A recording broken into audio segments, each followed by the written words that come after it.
오늘 말씀을 통해서 함께 알아보고자 하는 것에 대해 먼저 두 가지 질문을 드리고 시작을 하려고 합니다. 나에게 어려운 일과 어려운 문제가 생겼을 때 나는 먼저 누구를 찾아가며 누구를 의지하십니까? 또 내 삶의 주인을 누구로 두고 계십니까? 이 두 질문에 대한 공통된 답은 당연히 하나님이어야 할 것입니다. 하지만 삶을 살다가 어려운 일을 맞닥뜨리게 되면 눈에 보이지 않는 하나님을 찾는 것이 아닌 눈에 보이는 사람을 찾을 때가 있다는 것을 종종 보게 됩니다. 이것이 무조건 잘못되었다라고 말할 수는 없을 것입니다. 하지만 우선순위에 있어서는 분명해야 할 것입니다. 나는 내가 해결할 수 없는 어려운 문제 앞에 누구를 먼저 찾아가며 누구와 의논하는지, 혹은 나에게 어려운 문제를 상담해 오는 사람을 어떤 태도와 방법으로 상대하는지, 그리고 내 삶의 진정한 주인은 누구라고 생각하는지, 이 질문에 대해 곰곰이 생각해 보는 시간이 되길 원합니다. 문제를 해결하는 데 있어서 누구를 의지하는지가 한 나라나 기업의 생명을 좌지우지하는 경우를 보게 됩니다. 그래서 국가나 기업에서는 각 분야의 최고 전문가를 높은 자리에 앉히고 그 이하 모든 부서의 사람들을 그 분야의 전문가들로 구성해 그 어떤 분야의 문제가 발생하더라도 손쉽게 그 문제를 풀어갈 수 있도록 해 놓습니다. 예를 들어서 4차 산업에 대해 대통령이 그 문제에 대해서 4차 산업에 대해서 아주 젬병이라 할지라도 장관만 바로 세워 놓는다면 충분히 의논하며 국정을 바르게 이끌어 나아갈 수 있을 것입니다. 하지만 그렇지 않는다면 잘못된 방향으로 나아가 큰 문제를 일으키게 될 것입니다. 한 나라나 기업도 그러하지만 우리 개인의 문제를 해결해 나가는 것도 이 나의 인생에 있어서 매우 중요한 일일 것입니다. 내가 해결할 수 없는 크나큰 문제 앞에 어떤 사람들은 부모님이나 자녀, 친척 등 가까운 가족을 의지하며 나아가는 모습을 보입니다. 또 어떤 사람은 신앙의 선배, 아니면 목사님 등 신앙의 공동체를 의지하는 모습을 보이죠. 또 어떤 사람은 내 사정을 잘 알고 나와 가장 가까운 친구들에게 이 나의 문제를 털어놓고 의논하는 모습을 보입니다. 아니면 실질적으로 그 문제를 해결할 수 있는 사람을 찾아가 하소연하는 모습도 있을 것입니다. 또 반대의 경우로 내가 그 문제의 상담자로 나아갈 때도 있을 것입니다. 초두에서도 말씀드렸듯이 우리는 우리가 어찌할 수 없는 이 문제 앞에 먼저 하나님께 기도하고 하나님을 의지해야 합니다. 예수 그리스도를 믿어 하나님의 자녀가 된 우리에게는 모든 문제를 해결하실 수 있는 능력의 하나님 아버지가 계시기 때문입니다. 또한 내 삶의 진정한 주인은 곧 하나님이시기 때문입니다. 내 마음을 위로해 줄 누군가를 찾아갈 수 있지만 우선순위에 있어서 하나님을 먼저 두는 것입니다. 또한 어려운 문제를 가지고 온 사람을 위로해 주며 용기를 줄 때에도 그 사람이 내 개인을 의지하는 것이 아닌 삶의 진정한 주인 되시는 오직 하나님의 능력과 지혜를 의지하며 나아가도록 해야 하는 것입니다. 오늘 우리가 살펴볼 이 본문 말씀은 우리에게 두 가지 측면을 보여주고 있습니다. 어려운 문제가 생겼을 때 누구를 의지해야 하는가? 또 내 삶의 진정한 주인은 과연 누구인가라는 것입니다. 오늘 말씀을 통해서 이 두 가지 질문에 대한 해답을 함께 찾아가는 귀한 시간 되시길 축복합니다. 먼저 첫 번째로 우리는 다른 것이 아닌 오직 하나님을 의지해야 합니다. 오늘 말씀은 유다의 아하스 왕 때에 일어난 일을 기록하고 있습니다. 오늘 말씀의 배경을 먼저 말씀드리자면 남유다는 이 떠오르는 강국 아수르와 유대 관계를 맺고 있었습니다. 그리고 저 북이스라엘은 가까운 아람 나라와 유대 관계를 맺고 있었습니다. 때문에 이 남유다는 북이스라엘과 이 아람 나라와 이 적대적인 관계를 가지고 갈 수밖에는 없었습니다. 그리고 마침내 이 아람과 북이스라엘 연합군이 이 남유다를 침공하는 일이 벌어지게 된 것입니다. 이 싸움이 얼마나 치열했는지 오늘 우리가 읽은 이 열왕기하 말씀에서는 잘 드러나지 않습니다. 북이스라엘과 아람이 아하스 왕을 에워쌌으나 능히 이기지 못하였다라고만 말씀하고 있기 때문입니다. 이것을 자칫 잘못 해석하면 하나님이 남유다를 지켜주셔서 이 북이스라엘과 아람의 침공을 막아주셔서 능히 이기지 못하도록 보호해 주셨다라고 받아들일 수 있습니다. 하지만 이 능히 이기지 못하였다라는 것은 북이스라엘과 아람 나라가 이 남유다를 침공했으나 점령하여 굴복시키기까지 하지 못했다라고 이해하는 것이 맞습니다. 이것은 영어 성경과 히브리어 원어로 살펴보면 이 뜻이 더욱더 가깝다라는 것을 우리가 알 수 있죠. 그리고 역대기서 말씀에서는 우리에게 또 이렇게 자세히 기록해주고 있습니다. 역대하 28장 5절과 6절 말씀입니다.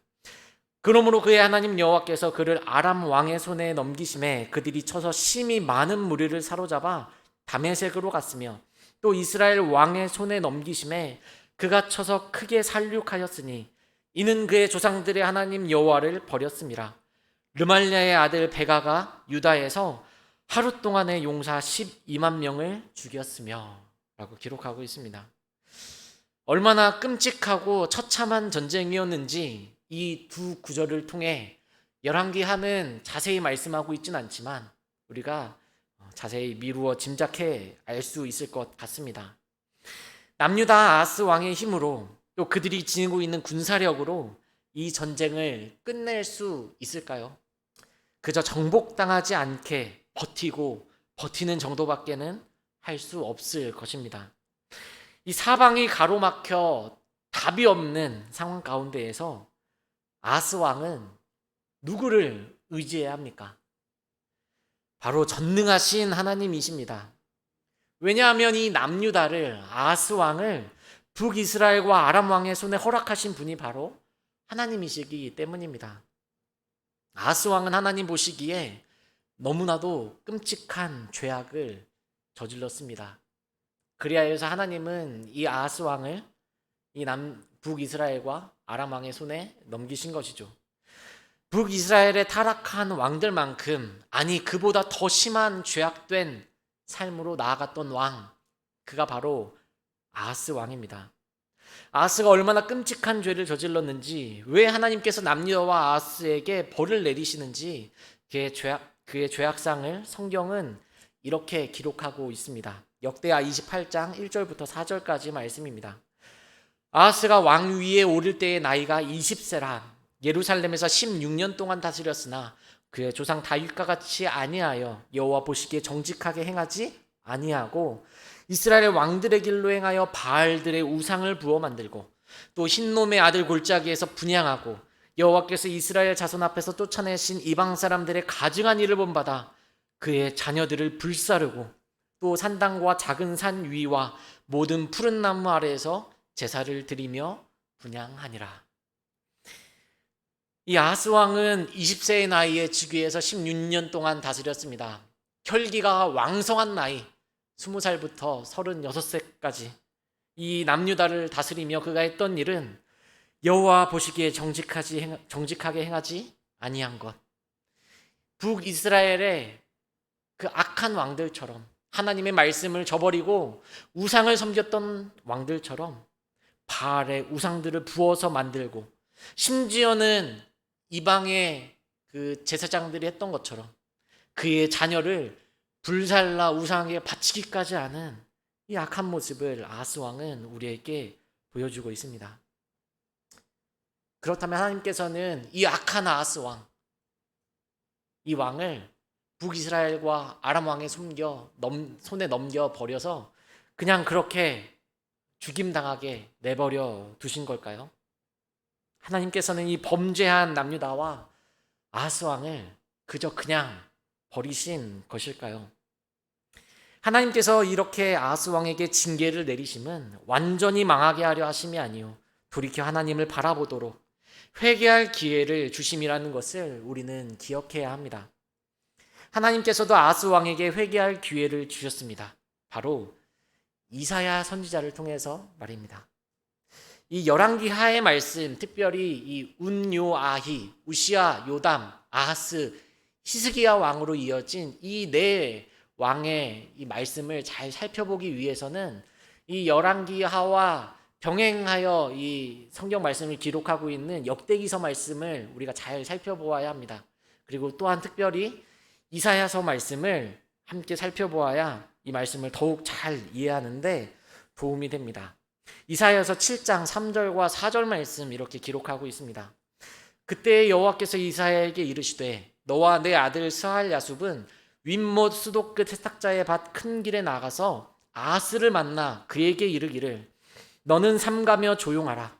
르신과 아람과 르말랴의 아들이 심히 노할지라도 이들은 연기나는 두 부직갱이 그루터기에 불과하니 두려워하지 말며 낙심하지 말라. 아멘. 하나님께서는 이사야를 통해 이 남유다의 아하스 왕에게 분명히 말씀하셨습니다. 이 아람의 르신 왕 그리고 르말랴의 아들 베가, 이 북이스라엘의 베가 왕은 정말 아무것도 아니다 라는 것입니다. 눈에 보기에 아하스 왕, 내 눈에 보기에 북이스라엘과 아람 연합군이 강해 보일지라도 하나님 앞에서는 그것이 두 부직갱이 그루터기에 불과하다. 정말 아무것도 아니다 라는 말씀입니다. 그렇기에 하나님을 의지해라. 하나님께 부르짖어라.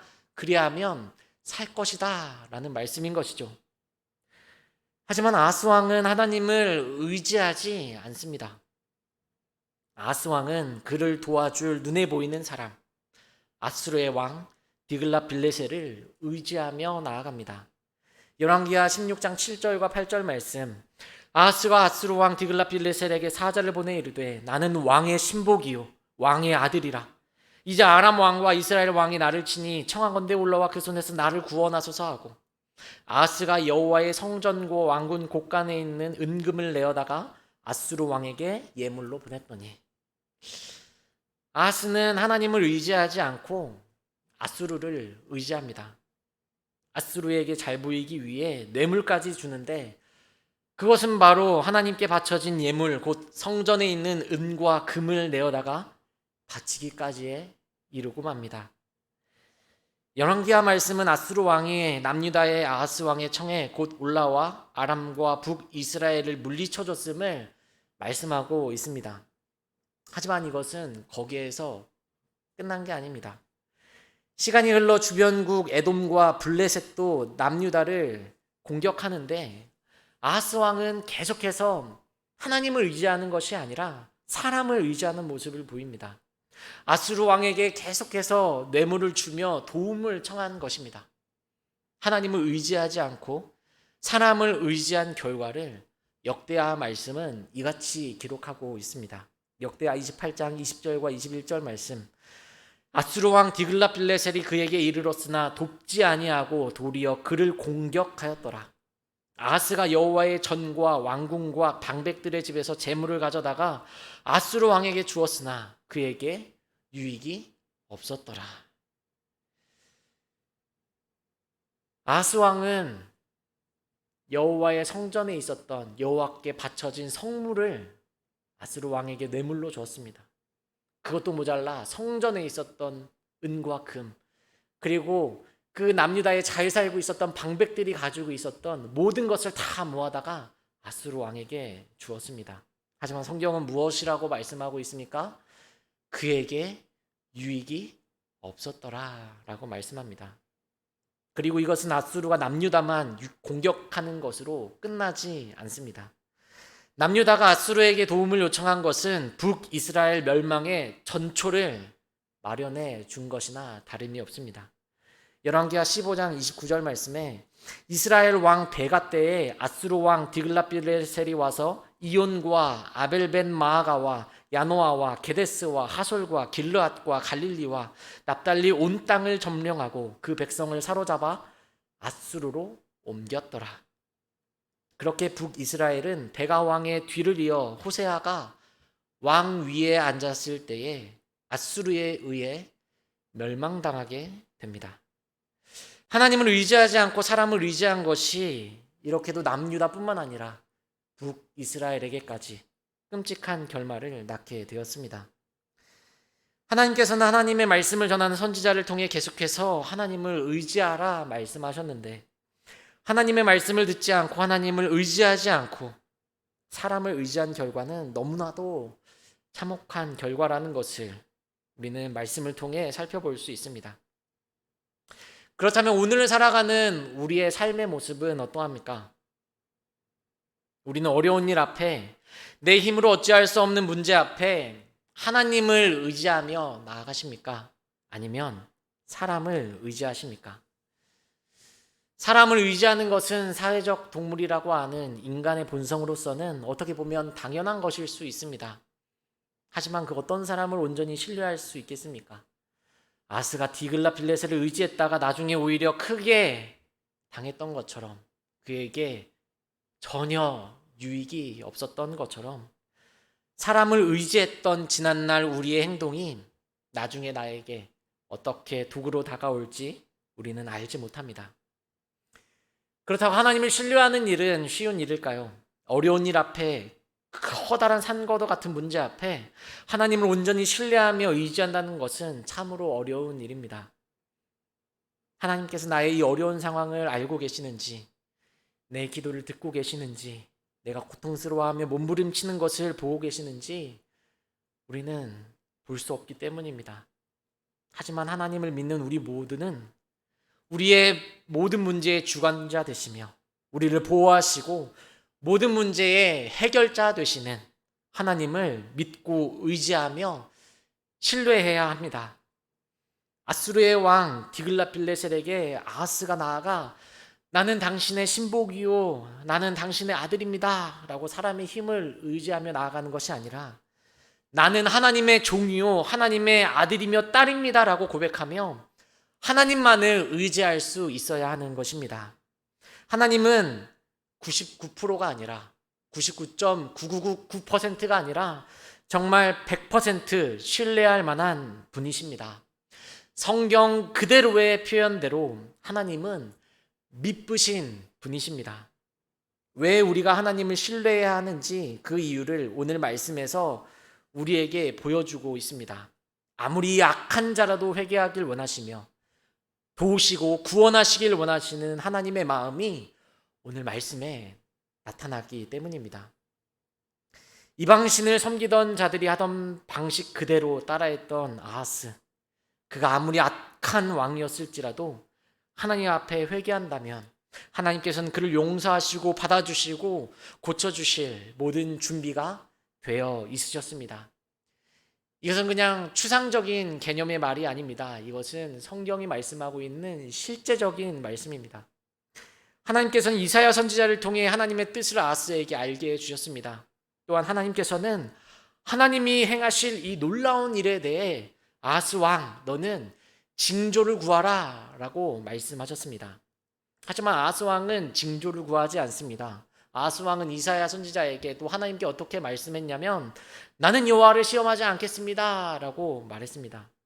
이건 어떻게 보면 하나님을 시험하지 않겠다라는 믿음의 말 같지만 이것은 하나님을 신뢰하지 않는다라는 믿음 없는 말과 같은 것입니다. 그러자 하나님께서는 이 이사야 선지자를 통해서 우리가 너무나도 잘 알고 있는 말씀을 아하스 왕에게 말씀해 주셨습니다. 이사야 7장 14절 말씀입니다. 그러므로 주께서 친히 징조를 너희에게 주실 것이라. 보라, 처녀가 잉태하여 아들을 낳을 것이요 그의 이름을 임마누엘이라 하리라. 아멘. 하나님께서는 징조를 구하라. 그리하면 내가 너에게 할 큰 일을 보일 것이다 라고 말씀하셨는데 나는 여호와를 시험하지 않겠습니다. 징조를 구하지 않겠습니다. 믿음 없는 말을 하는 이 아하스에게 내가 친히 징조를 너희에게 주리니 처녀가 잉태하여 아들을 낳을 것이요 그 이름을 임마누엘이라 하리라 라는 말씀을 주셨습니다.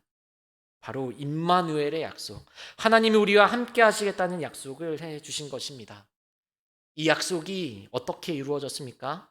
바로 하나님의 아들 예수 그리스도를 이 땅에 보내심으로 하나님께서는 이루어 주셨습니다. 남유다의 가장 악한 왕 아하스의 때에 하나님은 하나님의 약속하신 바를 신실하게 이루신다는 것을 보여주신 것입니다. 하나님은 이렇듯 하나님을 의지하고 신뢰하는 백성들을 돌보시며 은혜 베푸시고 구원하시는 자비의 하나님이십니다. 인간은 배역하고 배반하고 돌아서나 하나님은 아닙니다. 그렇다면 우리의 인생의 이 어려운 문제 앞에 누구를 의지하시겠습니까? 혹시 병아리가 알을 깨고 나오는 모습을 보신 적 있으십니까? 작고 연약한 병아리를 둘러싼 이 달걀 껍질은 병아리 일생에 처음 맞닥뜨리는 가장 거대한 벽과 같습니다. 실제로 껍질을 깨고 나오지 못하고 죽음을 맞이하는 병아리도 있고, 또 껍질은 깨고 나왔지만 기력을 다해 생명을 다하는 병아리들도 있습니다. 그래서 헤르만 헤세는 그의 책 데미안에서 새는 알에서 나오기 위해 치열하게 투쟁한다 라고 적었죠. 그런데 병아리는 혼자가 아닙니다. 달걀을 낳고 품은 어미닭이 있습니다. 병아리가 부화할 때가 되어 달걀 안에서 조그만 부리로 그 달걀 벽을 두드립니다. 그러면 어미닭은 밖에서 그 소리를 듣고 병아리가 잘 나올 수 있도록 병아리가 두드린 그 부분을 탁 하고 쪼아줍니다. 그래서 생겨난 사자성어도 있죠. 줄탁 동시. 그렇다고 해서 어미닭이 달걀 껍데기 전체를 깨주는 것은 결코 아닙니다. 그렇게 하면 병아리를 도와주는 것이 아니라 오히려 약한 병아리로 태어나게 하거나 잘못하면 죽게 만들기 때문이죠. 어미닭은 병아리가 스스로의 힘으로 이겨낼 수 있도록 가장 적절하게 필요한 부분을 도와주는 것입니다. 이 자연의 섭리가 우리에게도 동일하게 적용됩니다. 우리를 둘러싼 거대한 벽과도 같은 문제들 앞에 우리는 하나님을 의지하며 기도해야 합니다. 하나님께서는 작은 소리로 신음하는 우리의 기도 소리를 들으시고 응답하십니다. 병아리가 안에서 달걀 껍데기를 두드릴 때 어미닭이 듣고 가장 적절하게 도와주는 것처럼 하나님께서는 우리가 하나님께 기도할 때 우리의 기도를 들으시고 우리를 가장 좋은 길로 인도하시는 분이십니다.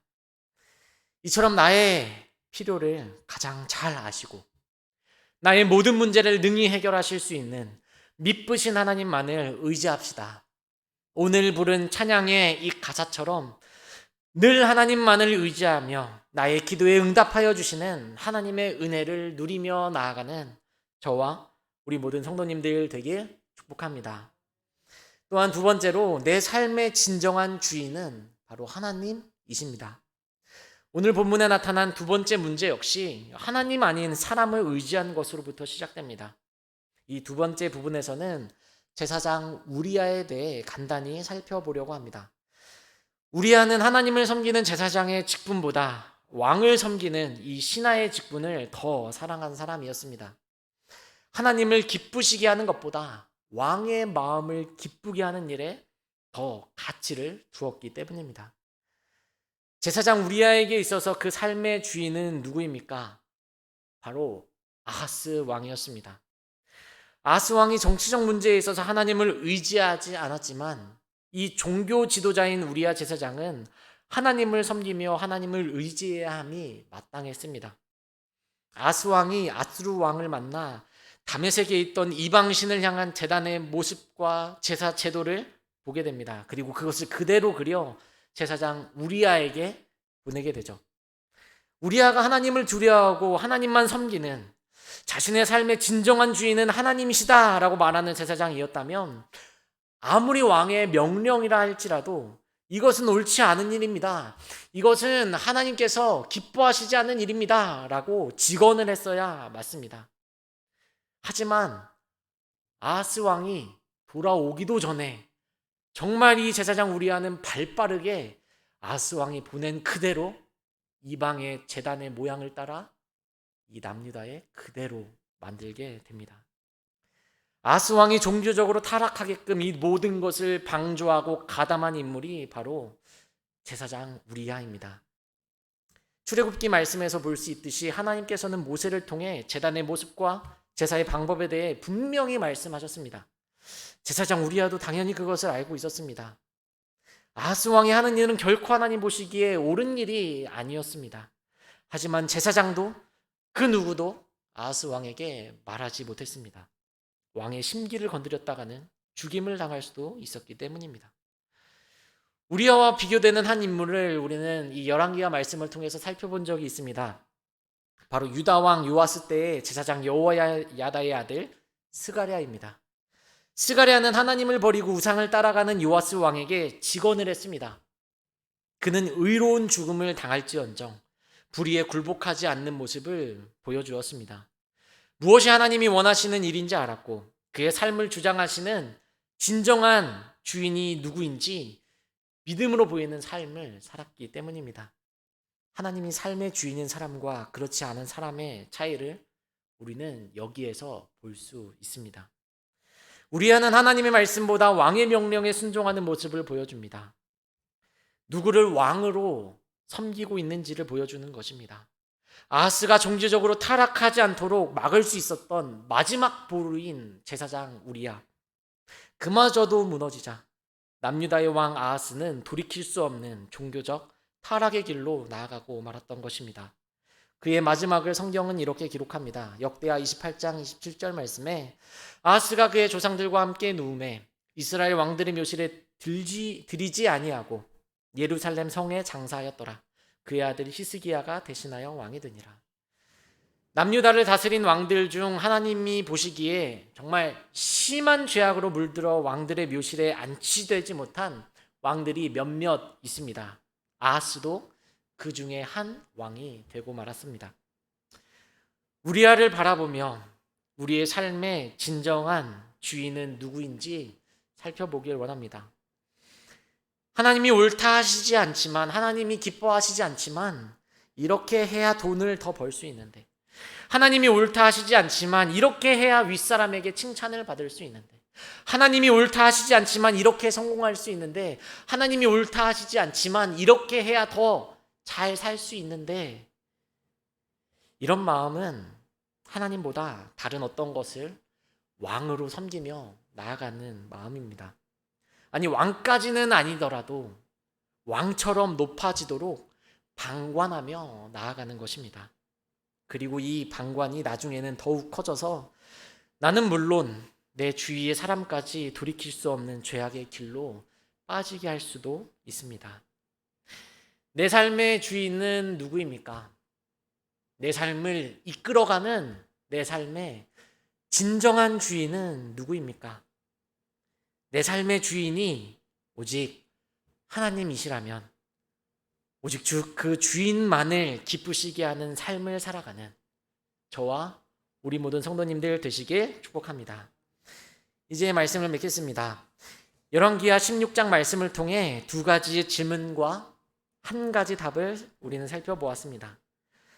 내 삶에 내 힘으로 어찌할 수 없는 문제가 찾아온다면 오직 하나님만을 의지하시길 축복합니다.